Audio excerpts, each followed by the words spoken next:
তোমার অফডে কবে তা তো জানাইলা না। কি চাকরি করো যে কোনো অফডে নাই?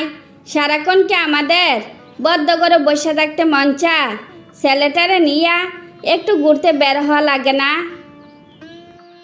আরে পাগল, তুমি এভাবে রাগ করতেছো কেন?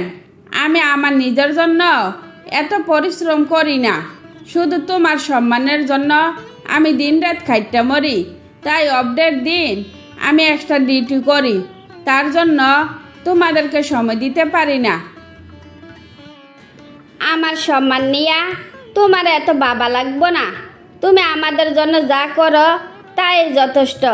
এক্সট্রা কাজের কোনো দরকার নাই। আমরা যেমন আছি খুব ভালো আছি। অডেল টাকা পয়সার কোনো আমার দরকার নাই। তোমার লোভ না থাকলেও আমার লোভ আছে। আমার টাকা নেই দেখা তোমার বাবা আমাদের বিয়েটা মাইনে নেয় নাই, আমারে গাড় ধাক্কা দিয়া বাড়ি থেকে বের করে দিছিল। সেদিন আমি প্রতিজ্ঞা করছিলাম টাকার জন্য যত পরিশ্রম করা লাগে আমি করব। কোটি টাকার মালিক আমার হয়ে লাগবো। তার মানে তুমি কোটি টাকার পেছনে দৌড়াইবা, আমাদেরকে কোনো সময় দিবা না?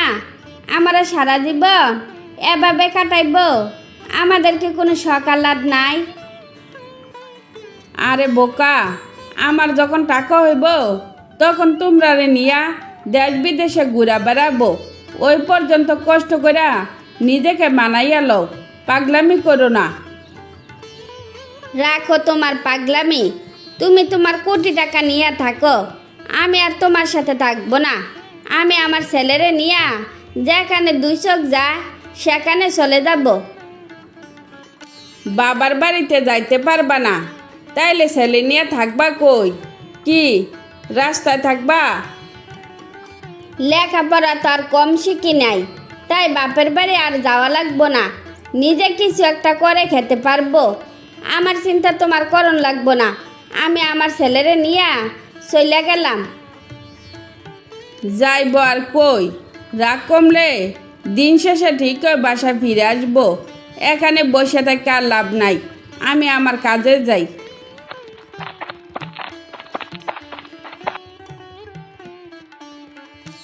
কি রে দোস্ত, তুই এমনি মনমরা হইয়া চুপ করে বসে রয়েছিস কেন? চঞ্চল যখন চুপ হইয়া যায় তখন কিন্তু খুব খারাপ লাগে। কি হয়েছে আমারে খুললা কত? আমার বাবার কথা খুব মনে পড়ছে।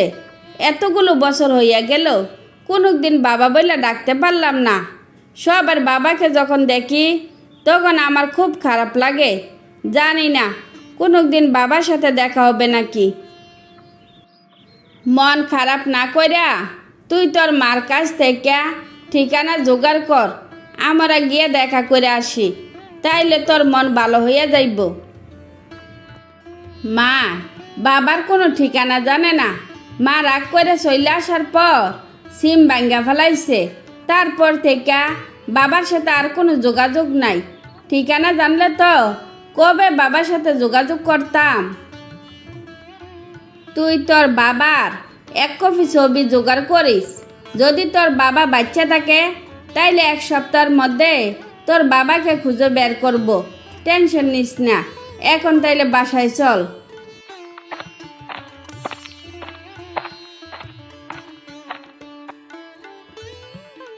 খালা, আপনার সাথে একজন দেখা করতে আসছে, আপনি ওনার সাথে একটু কথা বলেন। বইলা দে, আমি ব্যস্ত আছি, এখন ওনার সাথে দেখা করতে পারবো না। আর আমার জন্য এক কাপ কফি আনিস। খালা, আপনার সাথে দেখা করার জন্য এখনো বসে রয়েছে, একটু কষ্ট করে দেখা করে আসেন। রেশমা, আমার জীবনে তো এমন কেউ নাই যে সকাল থেকে সন্ধ্যা অবধি আমার সাথে দেখা করার জন্য অপেক্ষা করব। যা গিয়া বল ভিতরে আসতে। তুমি তো ব্যস্ততা পছন্দ করো না, তাইলে তুমি এত ব্যস্ত যে সকাল থেকে বিকাল অবধি তোমার সাথে দেখা করার জন্য আমার অপেক্ষা করতে হইছে। তো এত ব্যস্ততা কবে থেকে হইলা? যেদিন তোমাকে ছেড়ে চলে আইছি সেদিন থেকে ব্যস্ত জীবনে পা দিয়েছি। তো এত বছর পর আমার তুমি মনে রাখলা কেমনে? আর তুমি আমার ঠিকানা পাইলা কই? আমি ব্যস্ত জীবনে পা দিছি বলে আমাকে সাইরা চলে আসলা, একই বল। তুমি আবার কেন করলা? তুমি তো এমন জীবন চাও নাই। তোমার একটু রাগ আমার জীবনটা এলোমেলো করে দিল। তা তো বুঝলাম। তো তুমি কেমন আছো? একজন স্ত্রী তার স্বামীকে যেমন রাখে ঠিক আমি তেমন আছি। তুমি কি আর বিয়ে শাদি করো নাই? তুমি কি আমার ক্যারেক্টারলেস ভাবছ যে প্রত্যেক মাসে মাসে একটা একটা করে বিয়ে করব? 14 বছর তুমি আমারে যে শাস্তি দিছ তাতে তুমি কতটুকু শান্তিতে ছিলা আমি কি জানতে পারি?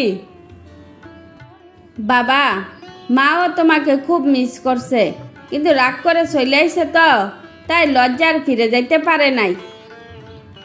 সব মিথ্যা কথা, এমন কোনো জায়গা নাই। এত ব্যস্ততার মাঝেও আমি তোমাদেরকে খুঁজি নাই। তোমার মার যদি আমার সাথে যোগাযোগ করার ইচ্ছা থাকতো তাইলে কোনো দিনও মোবাইল নাম্বার পাল্টাইতো না।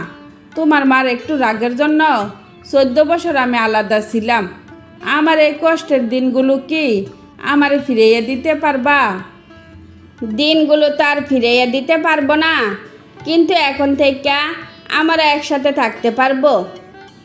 মা, বাবা চলে যাইতেছে, বাবার আটকাও।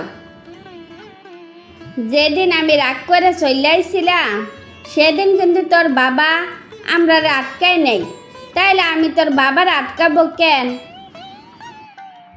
মা, তোমরা তোমাদের রাগ অভিমান নিয়ে থাকো। তোমরা নিজেদের ভালো খুঁজতে গিয়া আমারে তোমরা অনাথের মতো বাঁচাইয়া রাখছো। আমি আর এমন জীবন চাই না যেদিকে দুচক যায় সেদিকে আমি চলে যাব। তুমি আগের মতো রইয়া গেলা। আসলে এত রাগ ভালো না। একটু রাগ আপনজনকে অনেক দূরে রাখে, অনেক কষ্ট দেয়। শুধু ছেলের জন্য তোমার কাছে আমি হার মানলাম। আজকে তোমাদেরকে নিয়ে সারা শহর ঘুরে বেড়াবো, দেখবো তুমি কত ঘুরতে পারো। তারপর রাগ অভিমান শেষ হলে সবাই সুখে শান্তিতে জীবনযাপন করতে থাকে।